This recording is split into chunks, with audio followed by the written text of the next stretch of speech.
তারাবির সালাতের রাকাত বিতর্ক এড়িয়ে চলুন। রাকাত নিয়ে বিতর্ক করবেন না। 8 রাকাত 20 রাকাত নিয়ে যে মারামারি এই দেশে, এটা শয়তানের ফন্দি। চিল্লায় বলেন, এটা কার ফন্দি?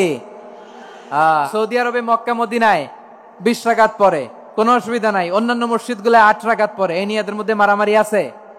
হ্যাঁ, এই জন্য রাকাত বিতর্ক এড়িয়ে চলবেন। প্রিয় ভাইয়েরা, আপনার আমল আল্লাহর কাছে কবুল হবে সংখ্যার বিচারে না উত্তমতার বিচারে? বলেন তো, সংখ্যার বিচারে না উত্তমতার বিচারে?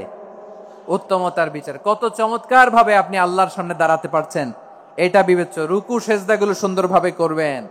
রুকু থেকে সোজা হয়ে দাঁড়ানো ওয়াজিব, 2 সেজদার মাঝখানে সোজা হয়ে বসা ওয়াজিব। এটা আদিলুল আরকান বাদ দিলে হানাফি মাযহাব মতে সৌ সেজদা দিতে হবে, অন্য মাযহাব মতে নামাজই হবে না, আপনার নামাজই হবে না। এই জন্য ধীরস্থির ভাবে তারাবির সালাত যেন আমরা আদায় করি। পারা যাবে তো ইনশাআল্লাহ? আমরা 20 রাকাত পড়ি, আপনারা হয়তো 8 রাকাত পড়েন, কোনো অসুবিধা নাই। আমরা যারা 20 রাকাত আমরা পড়তেছি, আমরা 20 রাকাতের কথাই বলি, 20 রাকাত আমরা পড়বো আজীবন। 2 নাম্বার করণীয়, ধীরস্থির ভাবে তারাবির সালাত গুলো যেন আমরা আদায় করি। তাড়াহুড়ো করবেন না আল্লাহর ওয়াস্তে, তাড়াহুড়ো করবেন না, তাহলে কোরআন আমাদের জন্য বদদোয়া করবে। তাড়াহুড়ো করবেন তারাবির নামাজে। তারাবির নামাজ সালাতুত তারাবিহ মানে বিশ্রামের নামাজ, আর আমরা পড়ি সালাতুল কিতার, রেলগাড়ির মতো নামাজ। চিল্লায় বলেন ঠিক কিনা?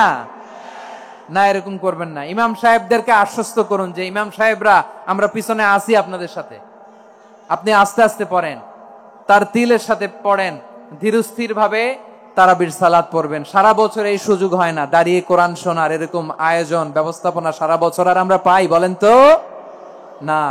আমার প্রিয় ভাইরা, ধীরস্থির ভাবে কোরআন তেলাওয়াত করুন, তাড়াহুড়ো করে নয়। আনাস রাদিয়াল্লাহু তাআলা আনহু বলতেন, রুব্বা কারি লিল কোরআন ওয়াল কোরআন ইয়ালআনহু।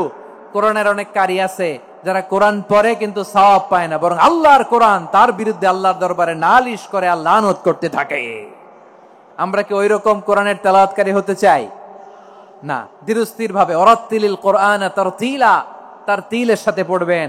বিষ্ণু ঈসা ইসলাম কানা ইয়ামুদ্দু সাওতাহু মাদ্দান, টেনে টেনে পড়তেন। আলহামদুলিল্লাহি রাব্বিল আলামিন আর রহমানির রহিম মালিকি ইয়াউমিদ্দিন ইয়্যাকা না'বুদু ওয়া ইয়্যাকা নাস্তাঈন اهدنا الصراط المستقيم صراط الذين أنعمت عليهم غير المغضوب عليهم ولا الضالين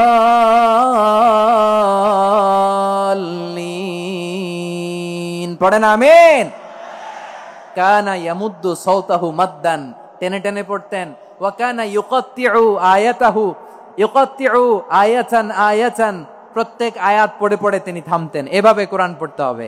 আমাদের অনেক মা বোনেরা আজকের এই চাঁপাইনবাবগঞ্জের প্রোগ্রামের অনেকগুলো মহিলা প্যান্ডেল আমি ল্যান্ডিং করার সময় দেখেছি। আমার অনেক বোনেরা, ওনারা কোরআন খতম করতে যে এমন ভাবে তেলাওয়াত করেন, কোরআন তেলাওয়াতের আদব আর অবশিষ্ট থাকে না। আমরা তার তিলের সাথে তেলাওয়াত করব, যেমনটি আমি পড়ে শোনালাম। বিষ্ণু ইসলাম প্রতি আয়াত শেষে থামতেন, টেনে টেনে পড়তেন, তার তিলের সাথে পড়তেন, সুর করে পড়তেন। মান লাম ইয়াতাগান্না বিল কোরআন ফালাইসা মিন্না, যে সুর করে কোরআন পড়ে না সে আমার উম্মত হতে পারে।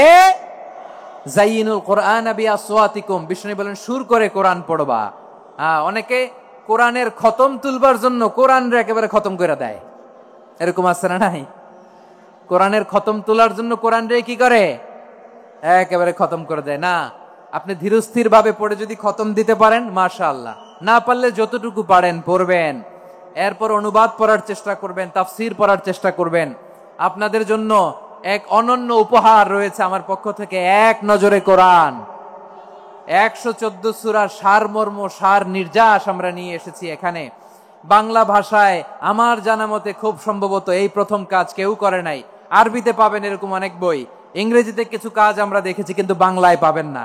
এত চমৎকার ভাবে আমরা সূরাগুলোর সারমর্ম, সার নির্যাস তুলে ধরার চেষ্টা করেছি।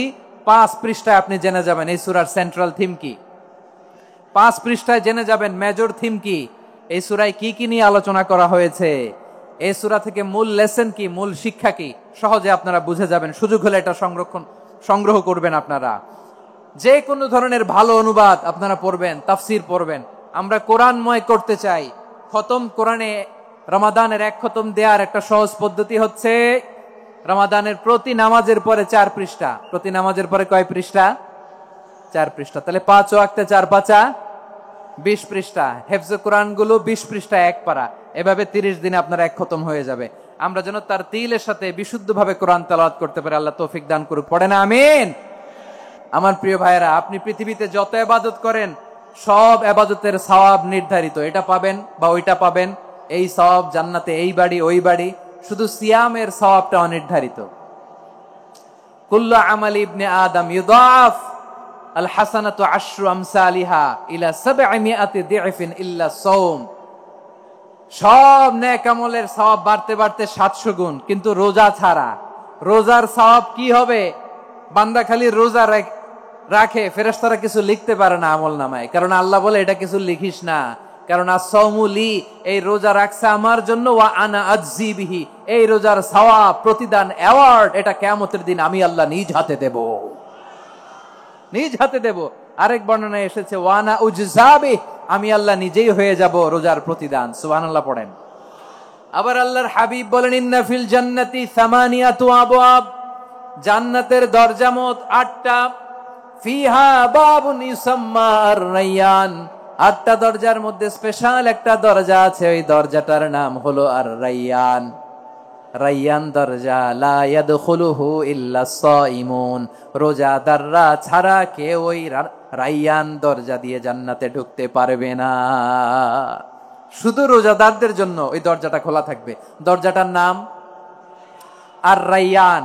এই লাখো জনতা আওয়াজ করলে এই আওয়াজ হয়। বলেন, রোজাদারদের জন্য জান্নাতে স্পেশাল যে লাল গালিচার সংবর্ধনা এন্ড স্পেশাল এন্ট্রি, ওই দরজাটার নাম কি? আর রায়্যান শব্দটা কেমন লাগে? ভালো লাগে। অনাগত সন্তান যদি কারো আসে, ছেলে সন্তান, নাম রেখে দিয়েন আর রায়্যান। পারবেন? আমাকে সবাই ধরে রাস্তা ঘাটে, বাসায়, অফিসে, আদালতে, এয়ারপোর্টে ধরলে, হুজুর আমার একটা ছেলে হবে 2 মাস পর, একটা নাম দেন। চাপাই নবাবগঞ্জবাসীর জন্য আমি একটা নাম দিয়ে গেলাম। সামনের 2-3 মাসে, 4 মাসে, 6 মাসে যাদের ছেলে সন্তান হতে পারে বলে মনে করেন, যদি পছন্দ হয় নামটা, নাম রেখে দিয়েন রায়্যান।